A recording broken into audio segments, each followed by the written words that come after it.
Good morning, good day, good evening, whatever it is for you over there. Welcome to my channel. My name is Alex, and today we're going to talk about Bryan Kohberger and the Idaho murders.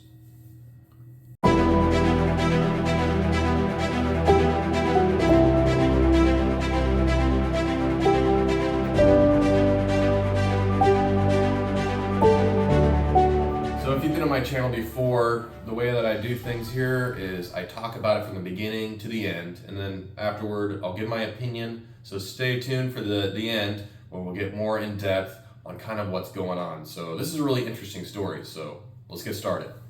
Introducing Bryan Kohberger, the focus of our story. Born on the 21st of November 1994 in the tranquil town of Albrightsville, Pennsylvania. He spent the majority of his life nestled within the serene beauty of the Lenné Valley, raised by his parents, Michael Kohberger Jr. and Mary Ann Kohberger. He grew up alongside two older sisters, Amanda and Melissa, the latter of whom would later become a therapist. The Kohberger family seemed like a regular family in the United States. You had the mother and the father, they were both working. The father was a maintenance worker, the mother was a paralegal for more than 7 years. But however, just like a lot of families in the United States, they had a lot of their challenges financially, or they had to declare bankruptcy on 2 occasions, in 1995 and 2010. Following Bryan's completion of high school at Pleasant Valley High School in Broadheadsville in 2013, Kohberger embarked on his educational path at Monroe Center and Technical Institute in Bartonsville. Regrettably, he made the difficult decision to discontinue his studies there. Nevertheless, he persevered and earned his associate's degree in psychology from Northampton Community College in Bethlehem in 2018. Fueling his passion for knowledge, he then pursued further education at DeSales University in Center Valley, Pennsylvania, graduating with a bachelor's degree in criminal justice in 2020 and subsequently achieving his master's degree in the same field in 2022. So this guy, it seemed like he had everything going for him, right? He was achieving all of his academic pursuits. I mean, he had some hiccups there in his family, just like with normal people, but it seemed like this guy had a future, right? Whether it would be in criminal justice, in the police academy. I mean, he had a lot going for him. So there were a few accounts while he was growing up, from middle school to high school, that he was being bullied. And a lot of this was attributed to his weight, because he was overweight at the time. And he was bullied harshly for that, but there were other conflicting reports saying that actually he was the one bullying other people, that he was one that had angry outbursts, that there were a lot of red flags, that this guy was really not somebody you really wanted to be around because he was sensitive, he was angry and insecure. So there were also reports that he was a heroin user into his teenage years, and this alarmed a lot of his peers because not only was he aggressive and had been prone to outbursts, he was using illicit substances, and he was also trying to push these substances onto other people as well. All right, so then at this point he's in college, right? He's over at DeSales University. He's using his keen interest in criminology, but there were other peers at that time that kind of noticed, hey, there's something going on with this guy. He has a keen interest in serial killers and crime scenes, but they didn't think it was a red flag because that was part of their studies. They were there to study these types of topics. And then there were actual recent revelations that suggest Kohberger's interactions with women at a bar in Bethlehem, Pennsylvania were concerning. So not only was this guy obsessed with serial killing, he was going to the bar and he was creeping ladies out. I mean, to the point where female staff and patrons had to ban him from going there anymore because he would go there, he would stare at people, he would approach them, and just say outlandish things that were off-putting and concerning. So leading to this incident in question, it's unclear because he was on Instagram, he was kind of stalking ladies, looking at their pictures and everything, and even the victims in this case, he was following their social media accounts. And it's unclear if he actually knew them or interacted with them, but nonetheless, there were a lot of things that were leading up that were concerning. On the early morning of November 13th, 2022, an incident occurred in a shared rental home near the University of Idaho campus. 4 college students from the university were brutally stabbed to death. The victims were identified as Madison Mogan, Keely Goncalves, and Zaina Kernodle, and Ethan Chapin. Mogan Goncalves, and Kernodle were roommates in the house, where Chapin was Kernodle's boyfriend, who was staying over that night. 2 other female roommates who lived in the house were unharmed. The events leading up to the killings unfolded on the previous evening. Chapin and Kernodle attended a party at the Sigma Phi fraternity on campus from 8 p.m. to 9 p.m. before returning home at 1:45 a.m. Mogan and Goncalves were best friends, went to a downtown sports bar called the Corner Club at 10 p.m. and left at 1:30 a.m. A Twitch livestream video by the Grub Truck, a food truck nearby, showed Mogan and Goncalves at 1:41 a.m. Appearing happy and chatting, they got their food and left to make what was initially thought to be an Uber ride home. However, they found out that it was actually a private ride that they got, and they eventually got home at 1:56 a.m. Phone records show that several calls were made from Goncalves and Mogan's phones to Goncalves' former boyfriend between 2:26 a.m. and 2:52 a.m. The police investigated these calls but concluded that the boyfriend was not involved in the crime. Kernodle received a DoorDash order around 4 a.m.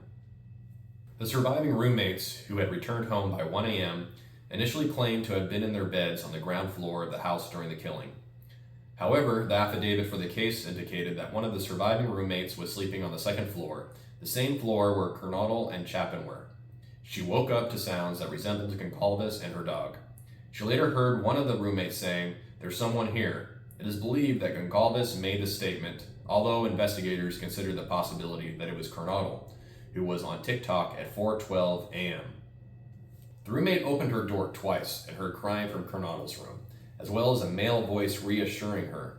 Security cameras near the house captured whimpering sounds, a loud thud, and a barking dog around 4:17 a.m. When the roommate opened her door for a third time, she saw a figure dressed in black and wearing a mask walking towards her.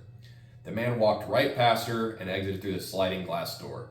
It remains unclear if the man saw her or not, but she just was shocked, right? She didn't know what to do. She was in fear. She didn't know if she needed to pursue the guy, call the police, or what.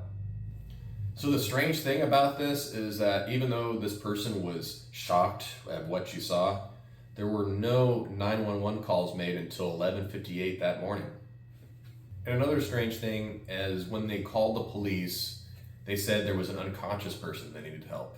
They didn't say that anybody was dead. So they came, probably the police didn't really think, they thought it was maybe just some person that needed some resuscitation of some kind. The 4 victims were found stabbed to death on the 2nd and 3rd floors of the house, where they were in their beds. They were not restrained or gagged, and the walls were splattered with blood. Mogan and Goncalves were discovered in Mogan's bedroom, while Kernodle and Chapin were found in Kernodle's room. So the police arrived on the scene. They noticed that there wasn't any indication of forcible entry into the home.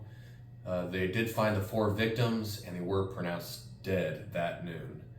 When the investigators got in there and they determined the time of death, it was between 4 and 4:25 a.m. that morning. In response to the tragedy, the university canceled classes for the next few days, and there were actually a lot of people that left town because the police said there wasn't any present danger to any of the university students, but a lot of people had doubts of that because there wasn't any culprit captured or apprehended. So why would you say that if there's someone on the loose? So that's one thing that created a mass exodus of the area. So the parents of the victims were imaginably destroyed by what had just happened to their children. They wanted answers right away, and the police didn't have answers. They didn't have a lead. They didn't have a suspect to apprehend. And on top of all this, you have social media coming in, giving all of these clues, but they're not clues. They were just sensational would-be psychics, TikTokers, basically kind of muddying up the waters of the investigation. So at this point, it became a media circus. So this investigation is being held by the Moscow police and then also the county police and the state police. So you have over 130 people manned on this to try to apprehend someone. The Latah County coroner conducted autopsies on the victims, revealing that all suffered multiple stab wounds and primarily in the chest and upper body, inflicted with a large knife or similar weapons. So there were defensive wounds found, indicating that there were some attempts to fight off the attacker, but the other victims, they all were attacked in their sleep. So they didn't really know what was coming. So as far as the investigators could tell, the assault was with a knife, and there wasn't those other kind of assaults, if you know what I mean. And then in addition to that, the fixed blade knife was pretty much all that was used, kind of haphazardly stabbing. There wasn't any gagging or restraints that were found to any of the victims. So a surviving roommate provided a description of the suspect, a male stranger standing approximately 5 feet 10 inches tall, with an athletic build, bushy eyebrows, and lacking significant muscularity. The police appealed to the public on November 19th, requesting any video footage captured at the house on the night of the killings. They established a phone tip line and an email address for students and others to submit potential evidence. The response was overwhelming. They received like thousands of emails, tips, and of course, as I said before, tips that were really leading to nowhere, like online psychics. So at this point, the police, they were looking for a white Hyundai Elantra because camera footage showed that there was this car, the same car, going back and forth between this residence and Pullman, Washington. So that was very suspicious. So they were looking into that because a lot of public tips actually showed that this person was going around and being strange. Not only that, police reports show that this car was pulled over multiple times by police for different traffic infractions. So this is what really got Kohberger on the hook for this. What they ended up finding is DNA evidence that matched a relative of Kohberger. So you've heard of these DNA databases. So you do these, you give your sample in the mail and they come back and they say, oh, your 5th cousins or 2nd cousins removed. So they use that database to actually find a relative of the Bryan Kohberger to link him to a sheath of a knife that was at the scene. So even though they had this evidence, they needed to do something more. So what they did is they had some intensive surveillance on Kohberger and his family's home in Pennsylvania. So because he was kind of going back and forth and he was kind of probably hoping he could cover up his tracks. So they saw him with surgical gloves, throwing away all sorts of things into little bags into his neighbor's garbage can. So this kind of makes you think, okay, what is this guy doing here?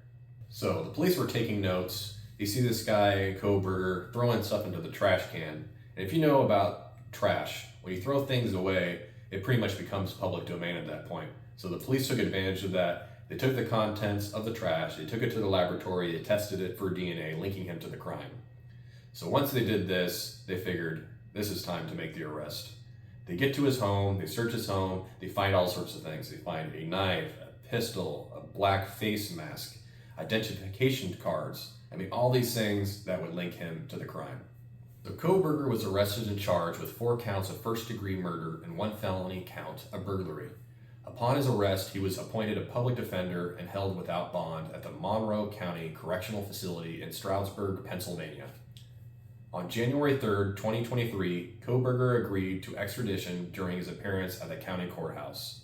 The following day, he was flown to Pullman, Washington, and transported to the Latah County Jail in Moscow, where he was detained without bail.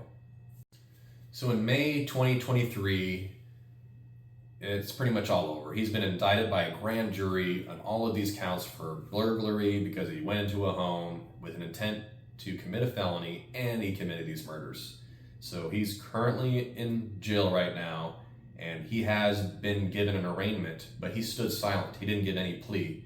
And when you don't give a plea for something like this, the judge typically gives a non-guilty plea basically on behalf of the perpetrator, or in this case, to say the defendant.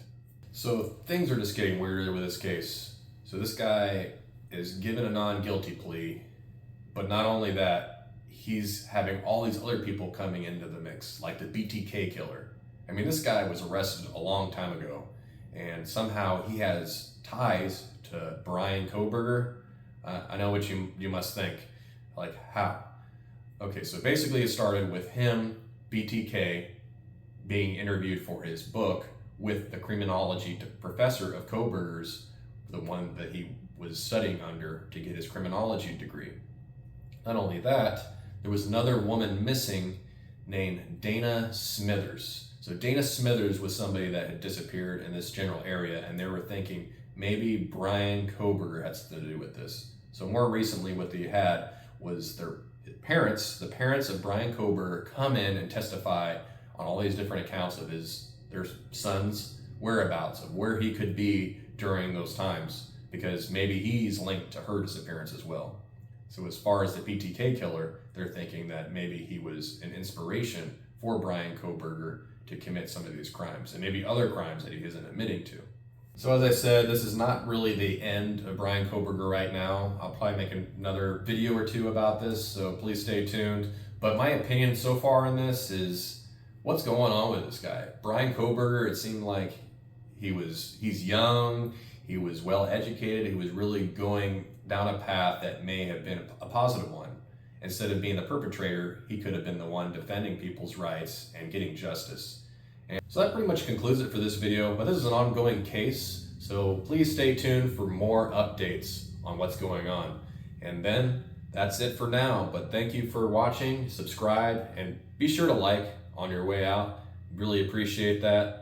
And thank you, and have a good time till next time.